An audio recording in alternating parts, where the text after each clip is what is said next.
નમસ્કાર વિદ્યાર્થી મિત્રો, ધોરણ 8 વિષય સમાજ વિદ્યા લેક્ચર 11 માં આપનું હાર્દિક સ્વાગત છે। એ પહેલાં લેક્ચર 10 માં આપણે જોયું હતું બંધારણ એટલે શું અને બંધારણનું આમુખ, એ વિશે આપણે ચર્ચા કરી હતી। આજે સૌથી અગત્યનો સવાલ બંધારણનો કે બંધારણના ઘડતરની પ્રક્રિયા જણાવો। કાલે આપણે જોયું બંધારણ એટલે શું હતું કે કોઈ જે તે દેશ હોય એના શાસન ચલાવવું છે એની માટે વ્યવસ્થિત બનાવવામાં આવેલા નિયમોનો કોઈ સમૂહ હોય એને બંધારણ કહેવાશે। પછી ભારત જે છે એનું બંધારણ કેવું છે તો કે લિખિત, બે પ્રકારે હોય, લિખિત કાં તો અલિખિત। ભારતનું બંધારણ લિખિત છે અને શરૂઆત ક્યાંથી છે બંધારણની તો કે આમુખથી। આ પ્રમાણેની માહિતી જોઈતી। આજે મહત્વનો સવાલ જે છે એ કયો છે તો કે ભારતના બંધારણની ઘડતરની પ્રક્રિયા, અથવા એમ પણ પૂછાય કે ભારતનું બંધારણ કેવી રીતે બન્યું। સવાલ કોઈ પણ આવે તો આ પ્રમાણેનો જવાબ રહેશે કે પહેલાં તો ઘડતરની પ્રક્રિયા કઈ રીતે બનાવવામાં આવી, કોનો કોનો સમાવેશ થાય એટલે કુલ સભ્યો, ત્યાર પછી જે ચાર્ટ આપ્યો છે બરાબર, મેં તમને વિભાજન પાડીને આપ્યો છે કે જેના કારણે યાદ રાખવામાં સરળતા રહે। બાકી આ બધું જ એકસાથે ટૂંકનોંધમાં જ લખવાનું હોય, અલગ પાડીને લખવાનું નથી। પણ મેં શું કામ આપ્યું કે જેના કારણે તમને સરળતાથી યાદ રહી જાય, મુદ્દા પાડીને એટલા માટે લખેલું છે। તો એ પ્રમાણે શરૂઆત કરીએ કે 4 અથવા તો 5 માર્ક્સની અંદર આ સવાલ પૂછાશે। મોટાભાગની સ્કૂલમાં દર વર્ષે આ પાઠમાંથી આ સવાલ હોય જ છે, બંધારણના ઘડતરની પ્રક્રિયા, મોસ્ટ આઈએમપી ક્વેશ્ચન, એટલે ખાસ યાદ રાખજો। હવે એમાં જોઈએ તો ભારતનું બંધારણ કેવી રીતે બન્યું, લેક્ચર નંબર 11 ચેપ્ટર 3। હવે એમાં જોઈએ તો કે ભારતનું બંધારણ જે છે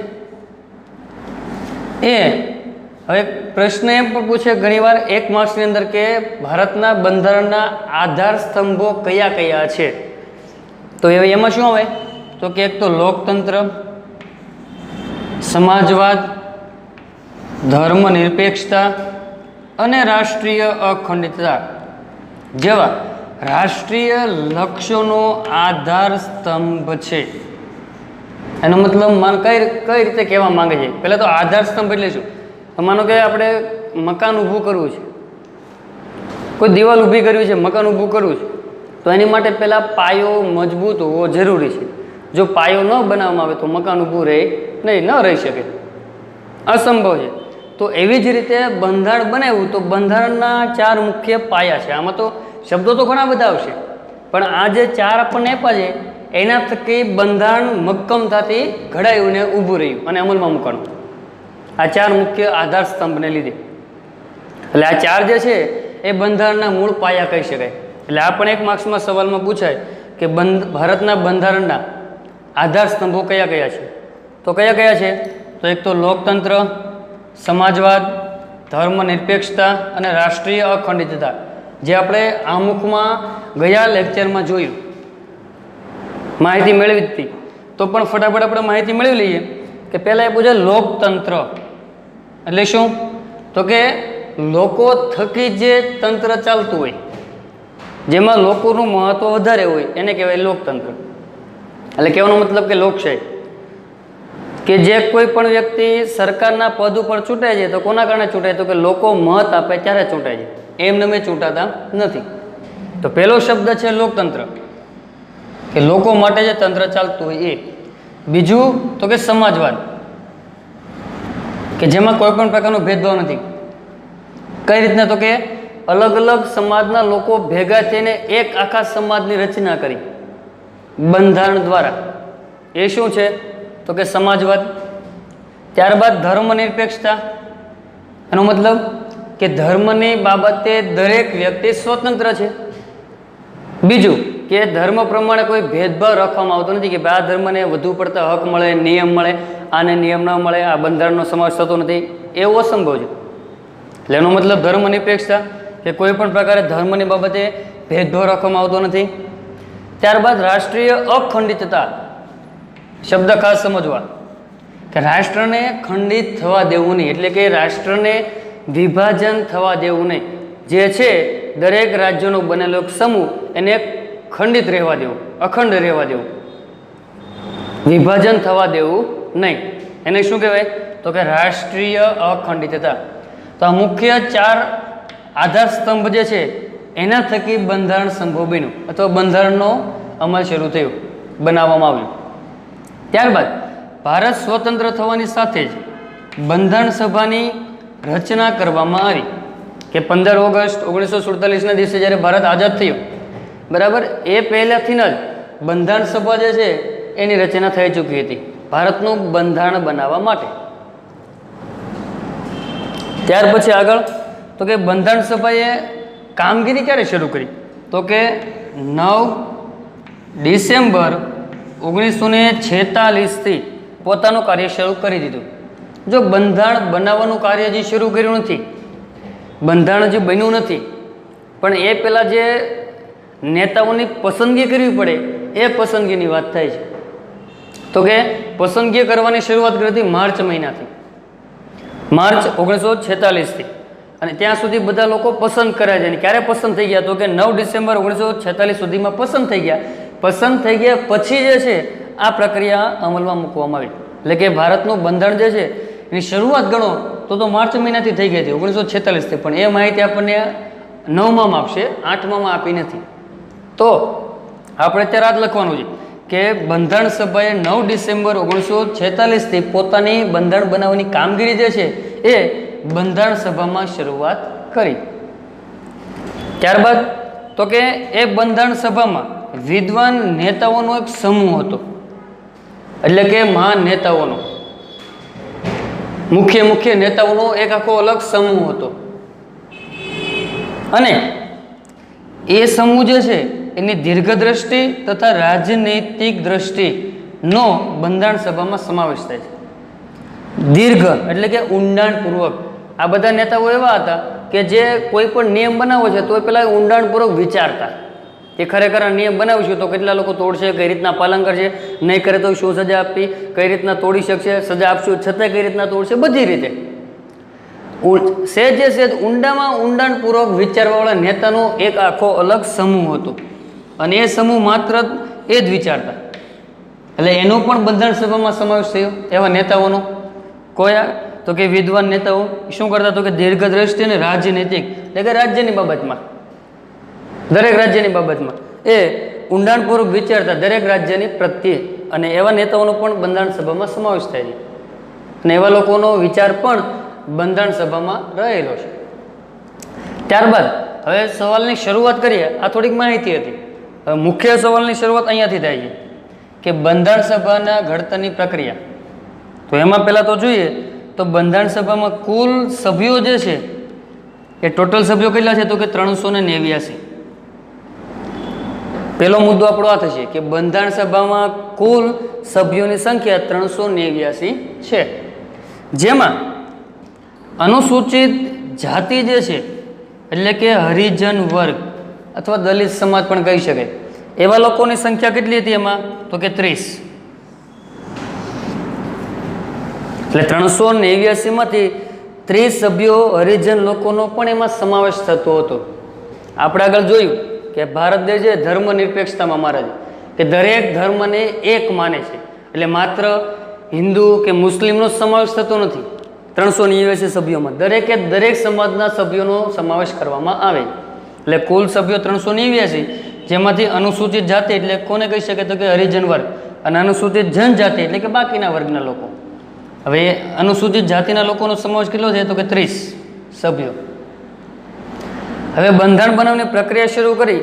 હવે ત્યારે બંધારણ સભામાં માર્ગદર્શન આપનાર કોણ કોણ છે? સાંભળજો.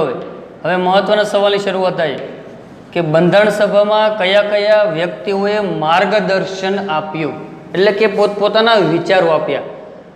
તો એ કોણ કોણ છે? તો પહેલા જવાહરલાલ નહેરુ, બીજા ડૉક્ટર રાજેન્દ્ર પ્રસાદ, પછી સરદાર વલ્લભભાઈ પટેલ, પછી મૌલાના અબુલ કલામ આઝાદ. સાંભળજો, અબ્દુલ કલામ લખાયેલું છે, નહીંતર ખોટું પડશે. આ છે મૌલાના અબુલ કલામ આઝાદ. પછી શ્યામા પ્રસાદ મુખર્જી, પછી સરદાર બલદેવસિંહ. તો આમ ઘણા બધા નેતાઓ હોય, પણ આપણને એટલા નામ આપેલા છે, તો એટલા જ લખવા. તો બંધારણ સભામાં કયા વ્યક્તિઓએ માર્ગદર્શન આપ્યું કે પોતાના વિચારો આપ્યા? વિદ્વાનો તો હતા જ, એની સિવાય તો કે જવાહરલાલ નહેરુ, ડૉક્ટર રાજેન્દ્ર પ્રસાદ, સરદાર પટેલ, મૌલાના અબુલ કલામ આઝાદ, શ્યામા પ્રસાદ મુખર્જી અને સરદાર બલદેવસિંહ. તો આ બધા વ્યક્તિઓ જે છે એને માર્ગદર્શન આપ્યું કે પોતપોતાના વિચારો આપ્યા. ત્યારબાદ પ્રતિનિધિત્વ. આ તમને એક માર્ક્સમાં પણ પૂછી શકે અલગ પાડીને, એટલા માટે અલગ લખેલું છે કે બંધારણ સભામાં કયા લોકોએ બંધારણનું પ્રતિનિધિત્વ કર્યું, કે વિચારો આપ્યા ત્યારે એનાથી થોડુંક ઊંચું સ્થાન જે છે પ્રતિનિધિત્વનું, એ કોણ સંભાળે છે? તો કે ફ્રેન્ક એન્થોની અને HP મોદી, જે બંને વ્યક્તિ વિદેશી હતા, ભારતના નથી. એટલે પ્રતિનિધિત્વ બે વ્યક્તિ દ્વારા કરવામાં આવ્યું. કેમ, કોઈ કંપની હોય બરાબર, એમાં કારીગર ઘણા બધા હોય, પણ મેનેજર એક હોય ને બોસ તો એ પણ એક હોય. મેનેજર એની નીચે કામ કરતો હોય, સૌથી મોટો બોસ. તો એ પ્રમાણે આ પ્રતિનિધિત્વ એટલે કે મેનેજરનું પદ સંભાળે છે. તો પ્રતિનિધિત્વ કોણ કરે છે? તો કે ફ્રેન્ક એન્થોની અને HP મોદી. આ બે વ્યક્તિએ બંધારણનું પ્રતિનિધિત્વ કર્યું. ત્યારબાદ તો કે વિશેષજ્ઞો. શબ્દ નવો છે, એનો મતલબ થાય વિદ્વાન કે મહાન નેતાઓ, મુખ્ય નેતાઓનો સમાવેશ કયા કયા વ્યક્તિનો થાય છે? હવે એમાં જોઈએ તો બંધારણ સભાના વિશેષજ્ઞો કયા કયા વ્યક્તિઓ છે, મહાન નેતાઓ કયા કયા કહી શકાય કે જે બાકીના કરતાં પણ કંઈક અલગ વિચાર ધરાવી રહ્યા હતા, પ્રતિનિધિત્વ કરતાં પણ અને માર્ગદર્શન આપ્યું એના કરતાં પણ કંઈક અલગ મહત્વ ધરાવતા હતા. એવા કોણ છે? તો કે અલ્લાદી કૃષ્ણ સ્વામી અય્યર. બીજા તો કે ડૉક્ટર BR આંબેડકર એટલે કે ભીમરાવ આંબેડકર. ત્યારબાદ KM મુનશી એટલે કે કનૈયાલાલ મુનશી. તો આ ત્રણ વ્યક્તિ જે છે એ વિશેષજ્ઞોમાં આવશે, મહાન નેતાઓમાં આવશે. બંધારણ સભાના ત્રણ મહાન વિશેષજ્ઞો કયા કયા? તો કે અલ્લાદી કૃષ્ણ સ્વામી અય્યર, ડૉક્ટર ભીમરાવ આંબેડકર અને કનૈયાલાલ મુનશી. તો આ ત્રણ વ્યક્તિ જે છે એ શું છે? તો કે વિશેષજ્ઞો, મહાન નેતાઓ. ત્યારબાદ તો કે અત્યાર સુધી વાત કરી પુરુષોની, હવે તો કે સ્ત્રી સભ્યો. આ પણ ખાસ યાદ રાખજો, એક માર્ક્સમાં પૂછાય કે બંધારણ સભાના સ્ત્રી સભ્યો કયા કયા હતા અથવા કોણ કોણ હતા. તો સ્ત્રી સભ્યમાં કોણ આવશે? તો કે એક તો સરોજિની નાયડુ, બીજા તો કે વિજયાલક્ષ્મી પંડિત. આ બે વ્યક્તિ જે છે એ સ્ત્રી સભ્યમાં આવશે. આપણે આગળ જોયું એમ કે ધર્મનિરપેક્ષ તો છે જ બરાબર, પણ સ્ત્રી પુરુષ લિંગ ગમે તે જાતિ વગર પણ એમાં ભાગ લઈ શકે, બંધારણ સભામાં ભાગ લઈ શકે. કે ભાઈ સ્ત્રી હોય તો એને ભાઈ સ્થાન ન મળે, માત્ર પુરુષને જ મળે એવું નથી. સ્ત્રી હોય કે પુરુષ હોય કોઈ પણને સ્થાન મળી શકે. એટલે સરોજિની નાયડુ અને વિજયાલક્ષ્મી પંડિત એ શું હતા? તો કે સ્ત્રી સભ્યોનો સમાવેશ પણ બંધારણની પ્રક્રિયામાં અથવા સભામાં કરવામાં આવે છે. ત્યારબાદ હવે અહીંયા સુધી જુઓ તો બંધારણ જે છે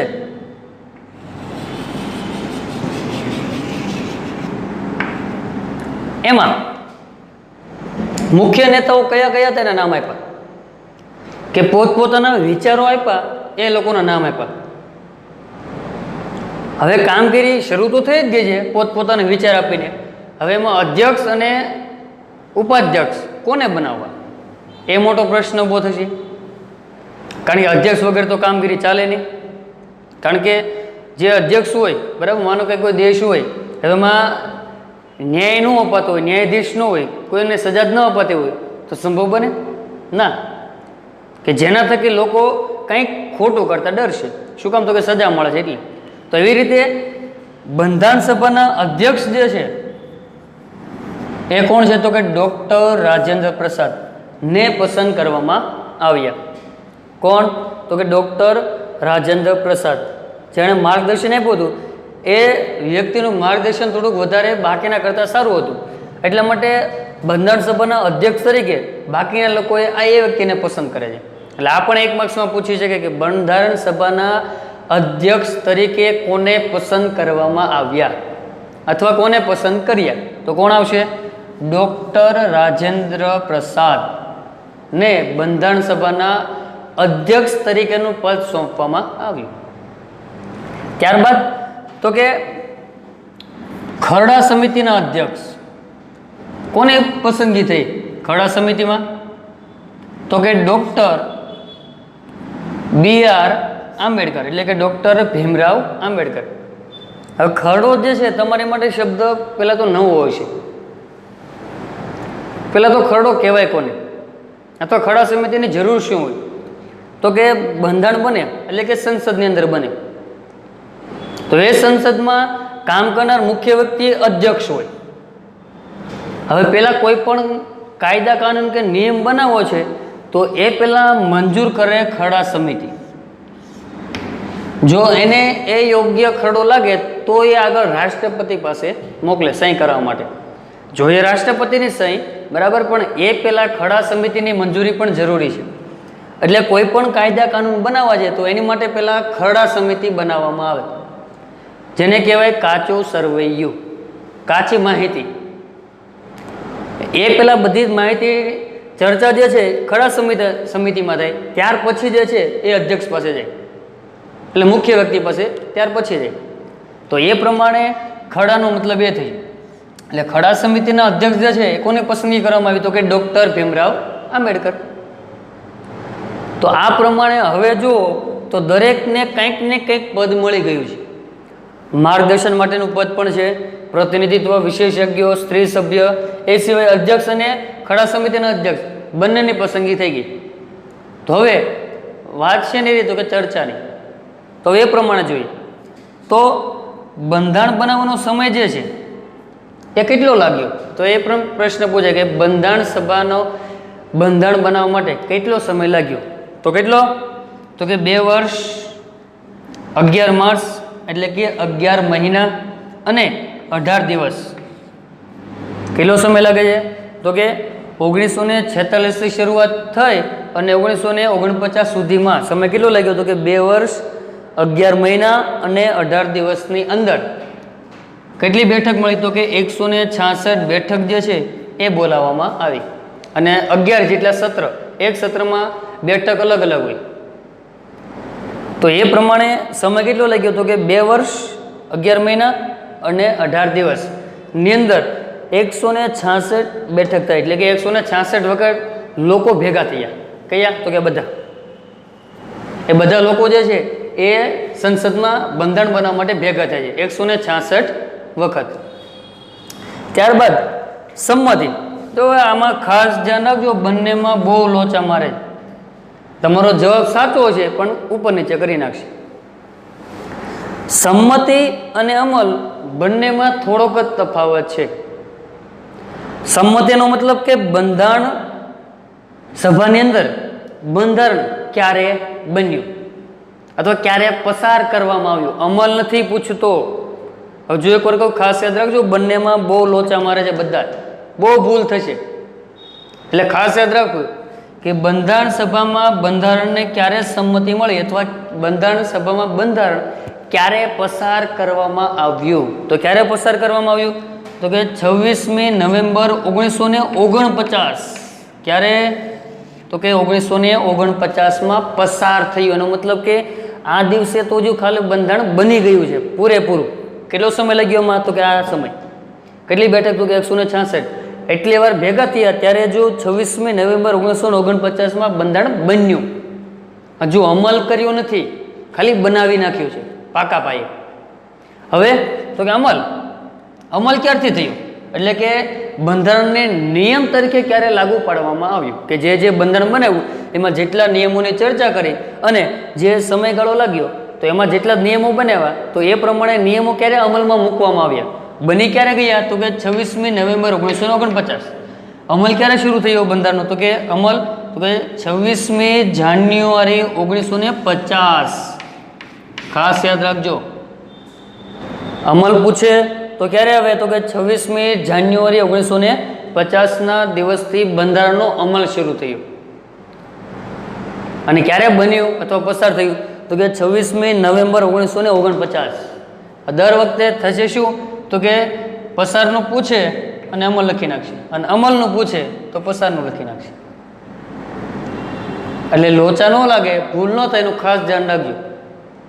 તો આ પ્રમાણે આપણો એટલો મહત્વની 4 કે 5 માર્ક્સને ટૂંક નોંધ હતી.